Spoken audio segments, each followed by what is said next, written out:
Welcome to the talk show Life Stories with Marc Hoberman.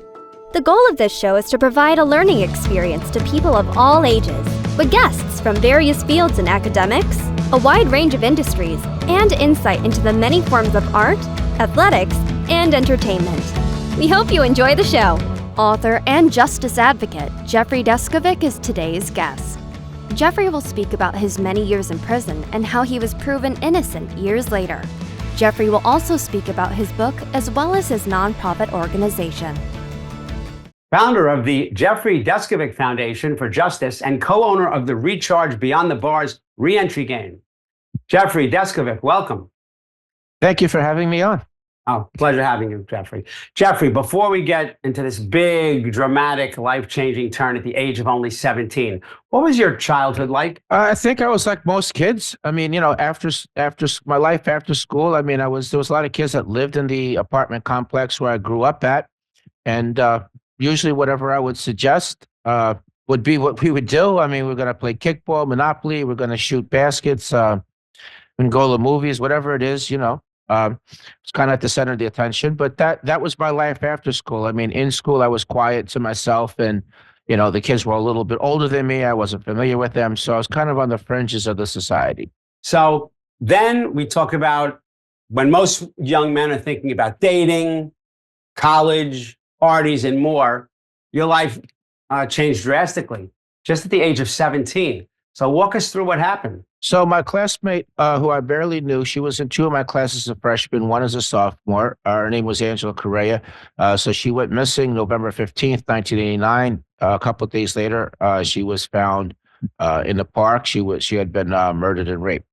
And it kind of set the city, there hadn't been a lot of murders there at that time. So there was a lot of rumors and paranoia, and parents concerned their own safety, the safety of their children.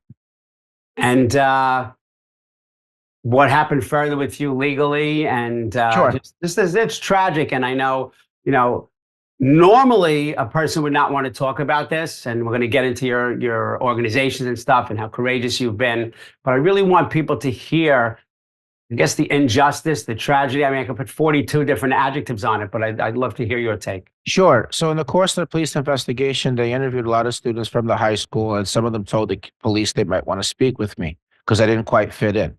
So this is what originally put me on the police radar. Another factor, another factor was I was a sensitive teenager. This was my first brush with death, and I had an emotional reaction to it. And the police thought that was suspicious, since I barely, knew the girl. Then they got a psychological profile from the NYPD, which purported to have the psychological characteristics of the actual perpetrator. And I had the misfortune of matching that. So a reinforcing factor. So for about 6 weeks, the police played this cat and mouse game with me, in which half the time they would talk to me like I was a suspect. The conversations would start out that way. And when they would push too hard and I'd become frightened, I'd want to get away from them. Jeff as this junior detective helper theme was developed by them. So they would say things like, look, the kids won't talk freely around us, but they will around you. Let us know if you hear anything. Stop in from time to time. They would ask me opinion questions and congratulate me that my opinion was correct. Before I get to that, let me say that when I was prior to my teenage years, the career that I dreamed about having when I grew up was to be a cop. So that whole thing, appealed to me. And then I came from a single parent household. My father was never involved in my life in any aspect. And that intersected with the good cop, bad cop routine where half the time, where one officer took on a more aggressive role, and the other one pretended to be my friend. And so in time, I began to look at the one who was pretending to be my friend as a father figure. So eventually they got me to agree to take a lie detector test. They said, look, we got some new information in the file. We want to share that with you. That's going to allow you to be more helpful to us. First, though, you need to take and pass a lie detector test. So the next day, instead of going to the high school for the test, I went to the police station. It was a school day, so my mother and grandmother thought I was in school. Therefore, they didn't call around looking for me, had no idea that anything was wrong. But they drove me to the town of Brewster, which is in Putnam County. I'm a native of Peekskill of Westchester County. So it was 40 minutes away by car. which meant I wasn't able to leave anymore on my own. I was totally dependent upon the police. They put me in the car to go to Brewster in the car with the officer who'd been pretending to be my friend. The bad cop and the lieutenant were in a separate car. So, when their manipulation continued. And we got to Brewster, it was a Putnam County Sheriff's investigator. He was the polygraphist, but he was dressed like a civilian. He never identified himself as law enforcement. He never read me my rights. I had no attorney present. They didn't give me anything to eat. They gave me a 4-page brochure which explained how the polygraph worked, but then it had a lot of big words in it that I didn't understand. But I figured, well, I'm there to help the police, so what does it matter? Let's just get on with it. And from there, he put me in a small room, and he gave me countless cups of coffee. He then attached me to the polygraph machine, and then he launched into his third-degree tactics. So he raised his voice at me. He invaded my personal space. He kept asking me the same questions over and over again. And he kept that up for 6.5 to 7 hours. Towards the end, he said, "What do you mean you didn't do it? You just told me through the test result that you did. We just want you to verbally confirm it." And that really shot my fear through the roof. And at that point, the officer who had been pretending to be my friend, he came in the room and he said, "Look, they're going to harm you. I've been holding them off. I can't do this any longer. You have to help yourself. Look, just tell them what they want to hear. You can go home afterwards. You're not going to be arrested." Being young, naive, frightened, 16 years old, I wasn't thinking about the long term. I was just concerned with my safety in the moment. I was in fear of my life. The fact that I didn't know where I was and nobody else knew either loomed quite large in my mind. Then there was, this push-pull dynamic, the possibility of harm, and then this false life preserver. So I took it out, which he offered, and I made up a story based on the information which he gave me that day and in the 6 weeks run up to it. By the time it was all said and done, I collapsed on the floor in a fetal position, crying uncontrollably. Obviously, I was arrested. The interrogation had not been videotaped or audio taped, and there was no signed confession. It was just their word for it. So much to unpack here. And we're talking about years ago when the police, and I'm a tremendous supporter of law enforcement, and I'm as a teacher for 33 years, so I kind of do believe in rules and stuff. But this was back in the day when police were revered beyond respect. But a couple things kind of bother me I want to delve into. First of all, I want to go back from the very beginning. You said that you had an emotional response because it was your first time with death. And we see now, Jeffrey, that when people either at a school shooting or somebody dies, they bring in 6 extra guidance counselors, they bring in outside experts to help. But what did your emotional response look like? Well, like many people, the city of Peekskill, I went to there was like 4 sessions of the wake, and many people went to multiple sessions. Some people went to all 4. I went to 3. And then when I was there, a lot of people were crying and were emotional outwardly. And I had that reaction also. That's what it looked like. Wow.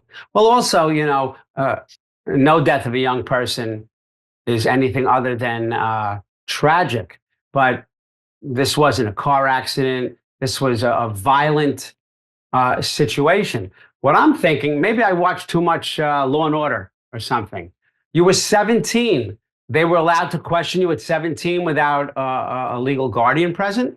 Well, at that point, I was 16. I was 16 when they arrested me. I was 17 when the trial started, which I know we'll get to in a second. Right. But the short answer to your question is yes. At 16 years old, you're able to speak to the police and, you waive your rights without consulting with an attorney or a parent. Yes.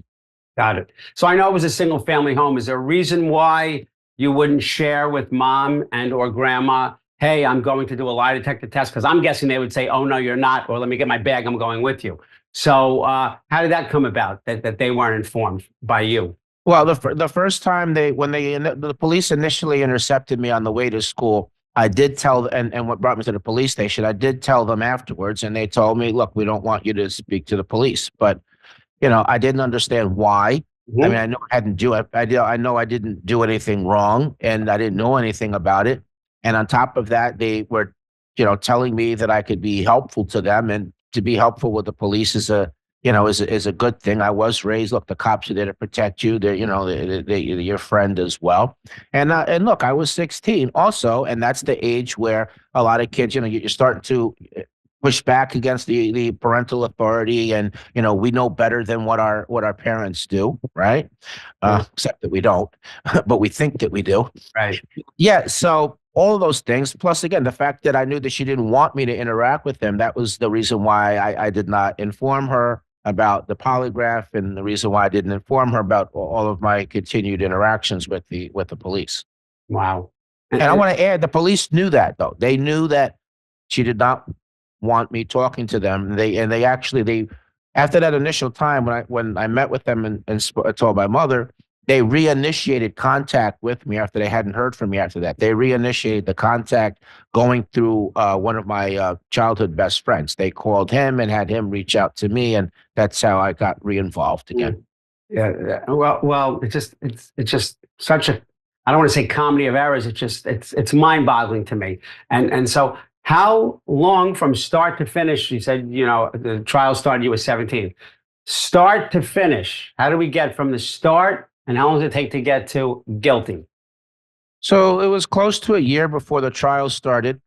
Before the trial commenced, the DNA test result came in from the FBI lab, which showed that seminal fluid found in and around the victim didn't match me. But the judge would not dismiss the case. In order to answer that DNA evidence, the prosecutor got the medical examiner to commit fraud. When there's an autopsy done, there's written in audio notes which are taken, and so it was only 6 months after doing the autopsy, after the DNA didn't match me, that suddenly this medical examiner said that he remembered that he forgot to document medical evidence that he claimed showed the victim had been promiscuous, which is what opened up the door for the prosecutor to argue that was how the DNA didn't match me, and yet I was guilty. She was sleeping around with people. Then he took it to another level and mentioned the youth by name that he claimed that she had slept with. But he never attempted to set the proper evidentiary foundation. So he never called him as a witness. He never asked him to give a DNA sample. He just made the unsupported argument to the jury. At the same time, the public defender that I had essentially didn't defend me. He never interviewed or called as a witness by alibi. He never explained to the jury the significance of the DNA not matching me. He never used that to argue that proved the confession was coerced and false. He never cross-examined the medical examiner. He should have never represented me because of a conflict of interest. So the other youth that the prosecutor was falsely saying had slept with the victim was represented by another member of that same public defender office, and specifically by the lawyer who was supposed to be supervising him on my case. So that prevented the defense from asking him to give a DNA sample. It prevented the defense from calling him as a witness. Sometimes he argued to the jury the confession never happened. Sometimes he argued that it did happen, but it was coerced. And at still other times, he was arguing that it was false. So he was all over the place, and that had to have left him with no credibility. He wouldn't allow me to testify. The cops left the threat and false promise out of their story, so it would only have been through my taking the stand that those facts could have been what appeared on the record and been considered, but he wouldn't allow me to do that. He said, look, it's not my job to prove you're innocent. They have to prove you're guilty. I didn't think they've done that. But that's a very naive way to practice law. And lastly, the judge repeatedly allowed the polygraphist, despite the polygraph being unreliable, he allowed the polygraphist to repeatedly tell the jury that I lied when I denied the crime. He forbid my lawyer from cross-examining him on the methods he used to arrive at his opinion. And the bra of the victim had been entered into evidence, and the jury asked to see the bra that intersected with one of the statements that had been coerced out of me, in which I said that I ripped her bra off. And it was that moment that the judge said, well, the bra was left in the courtroom over the weekend, and the janitors thought it was garbage and they threw it out, so it's not available any longer. And on the third day of jury deliberations, they sent out a note, and they asked that they be kept sequestered over the Christmas holiday. and they couldn't come up with a verdict. And the judge said yes. I learned many years later that it was 11-1 at that point for a conviction, but there was a holdout juror that thought I was innocent, but they were all pressuring him. And then the pressure ratcheted up when they got the answer back from the judge, and nobody wanted to be there over the Christmas holidays. So he switched his vote, and I was convicted of a murder and rape, which I didn't commit. And I was then given a 15 to life sentence.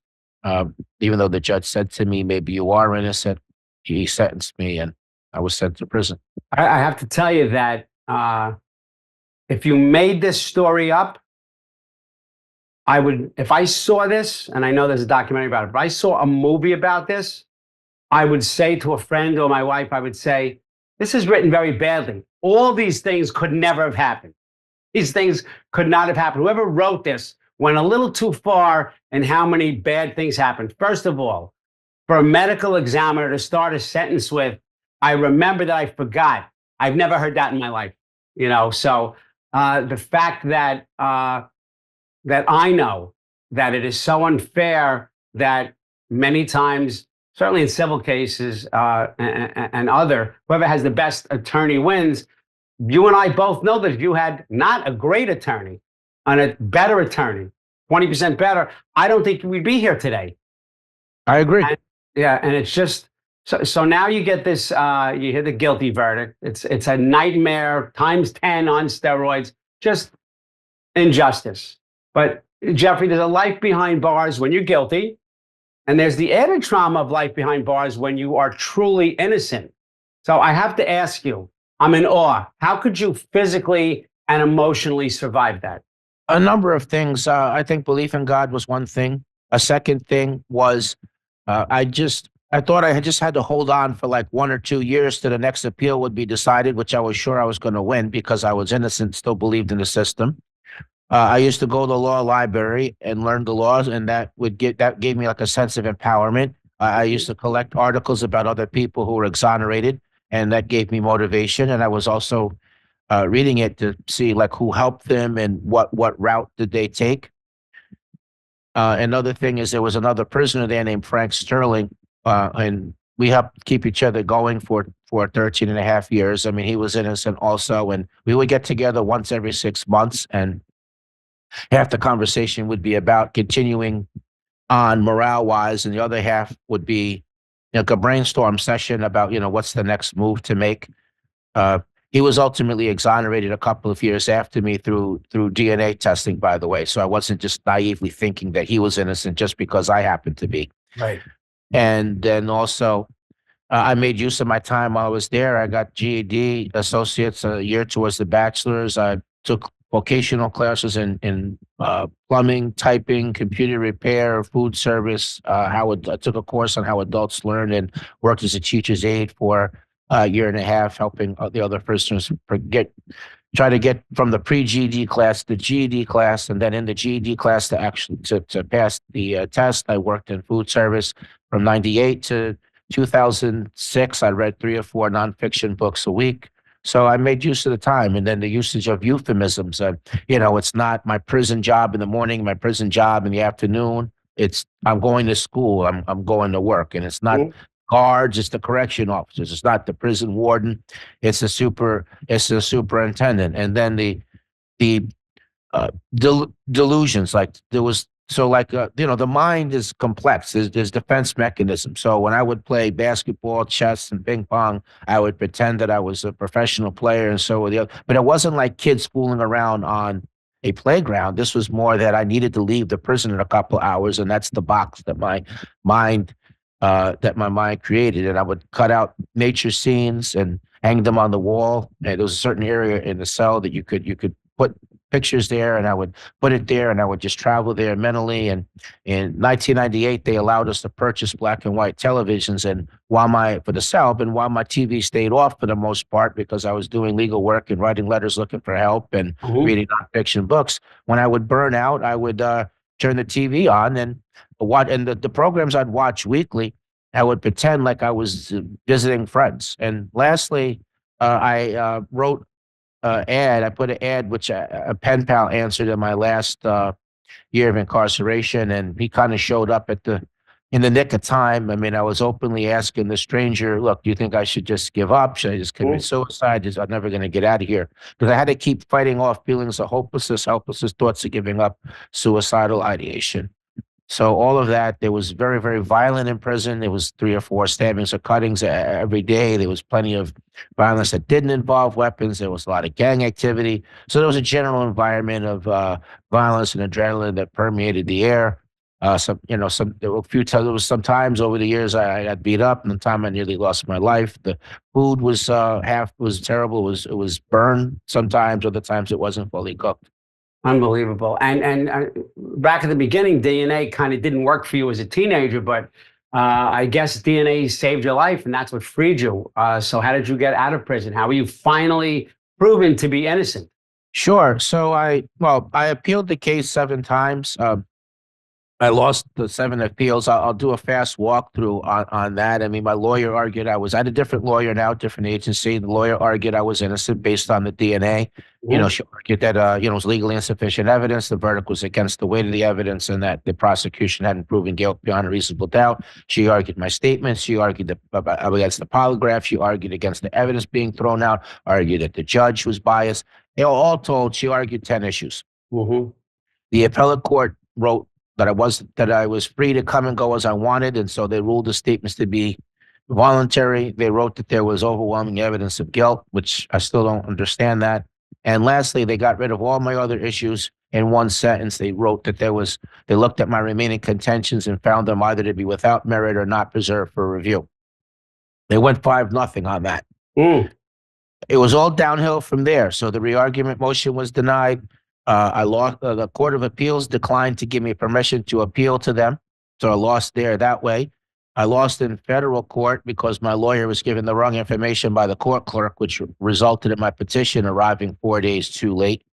Which the then DA at the time, Janine Pirro, her office argued that that delay was prejudicial to the people. So the court time barred me. I appealed that to the Federal Court of Appeals in front of future U.S. Supreme Court Justice Sonia Sotomayor. And her colleague, Judge Pooler, they upheld that decision. They declined to my re-argument motion, and the U.S. Supreme Court declined to give me permission to appeal.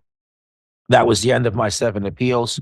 The only way back in court at that point is if you can find some previously unknown evidence of innocence. So I had no money to hire an attorney, hence a letter writing campaign, trying to find someone to take my case pro bono, looking for a lawyer, looking for an investigator. Did that for 4 years, rarely got responses other than the occasional no. Then I went to the parole board, where largely because I maintained my innocence rather than expressing remorse and taking responsibility, I got denied parole. Ultimately, I got exonerated. The Innocence Project agreed to represent me. That was the first key. Second key is Pirro left office. She had fought the appeals and blocked me from getting the testing. Her successor was willing to give me the further DNA testing through the data bank. And the third thing is we got lucky that the actual perpetrator's DNA was in the data bank, because left free while I was doing time for his crime, he killed the second victim 3.5 years later, and the DNA matched him. Confronted with that, he confessed. So on September 20th, 2006, my conviction was overturned, and they were ultimately dismissed on actual innocence grounds on November 2nd, and he was subsequently arrested and convicted. Just beyond shocking. You're a testament to survival. Anybody who has a bad day and thinks the boss doesn't like me or this and that, they got to just take a look at your story. So in closing, I definitely have to talk about the other things that you're doing, because instead of saying, I'm out, enough, that's not where you went. What can you tell us about your work with the Global Advisory Council of Restorative Justice International? So I serve in that capacity, and I advise them on wrongful conviction issues and broader criminal justice reform issues. They are an international group, and they take positions on legislation and also on political candidates. And so I try to explain an issue, all sides of it, and then I have a recommendation, and I send that to them, and then they talk about it amongst the other Global Advisory Council. They take a vote, and that's how they that's how they decide issues. But it's very gratifying to work with them. And there is an application of restorative justice on wrongful conviction in terms of trying to restore me back to as best as you can, just from a healing point of view. And, that should be done on a societal level also, in terms of, giving people who've been wrongfully imprisoned an apology and compensation and reentry services. So we encourage those things, and, we educate. Right. And your foundation is very similar to that. The work your foundation does is very similar to that work, correct? Correct, which is why it makes sense for me to work with them. So Sure. I was an individual advocate for about 5 years. I was speaking, writing at a weekly column where I was a columnist, and I was trading privacy for awareness, doing media and ultimately new media interviews and meeting with electeds. Did that for about 5 years. Got a scholarship from Mercy College to finish the bachelor's degree. I didn't get into law school, so I thought, well, let me get a master's degree. The extra credential would make me a more effective advocate. So I graduated from John Jay. My thesis was written on wrongful conviction cause and reform. After about 5 years, I got compensated. I used some of the money to start the Jeffrey Deskovic Foundation for Justice. And so far, we have freed 14 people. We helped pass 3 laws and another 6 as members, as key members of the coalition group. It could happen to you. And at some point after that, I got not satisfied with sitting in the front row of the courtroom. So I made another attempt to get into law school, got in this time, and I graduated. I became an attorney. Wow. So now I'm able to don't have to sit in the front row anymore. I can sit at the defense table, represent some of the clients, and make some of the arguments. That's amazing. The story, of course, is on Amazon Prime, the Conviction. Yeah, the documentary short about me. Mm-hmm. Right. And I have to just close with this. I've done over 100 of these interviews, and the theme of my interview is always the story behind the glory. You are the first ever guest that flipped the switch. It's the glory behind the story, because just the testament to survival and perseverance. You're the poster child for that, and so many other things. So in closing, I have to say, Jeffrey Deskovic, thank you for being a guest and sharing your incredible, courageous, and emotionally charged life story with us. I just want to say quickly to the viewers, don't forget to watch us on E360 TV, available on Wednesday nights at 9 p.m. EST, Roku, on Apple TV, Amazon Fire. Remember to follow us on social media. Life Stories with Marc Hoberman is on Facebook, Twitter, Instagram, TikTok, and of course our YouTube channel. So remember to subscribe. Jeffrey, thank you so much for being here today. Thank you for having me on. Thank you for watching Life Stories with Marc Hoberman. To contact Marc, email him at info@lifestorieswithmarchoberman.com or visit him on social media through Facebook, Twitter, Instagram, TikTok, and LinkedIn. Thank you for watching Life Stories with Marc Hoberman.